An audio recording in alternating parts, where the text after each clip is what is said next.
好，各位同学，跟大家讲一下，你的马达里面有异音哈，都是这一颗马达里面的培林坏了，它在转的时候，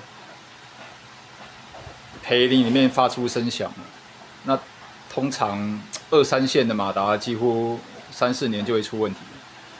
那我给你看一下，大家修这一颗马达是好的，但是培林是坏的，没有人在单换培林了，就一整颗马达换掉了。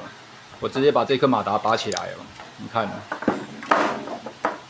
就是这2颗其中的一颗培林出问题，你还要再换培林哦，很麻烦啊。马达一颗500、1000吧，那直接换一颗。有点可惜的是马达是好的，就培林坏掉了，那没办法，你就换一颗就可以解决问题了。要不要像我手贱啊？我这个就直接把它全拆了。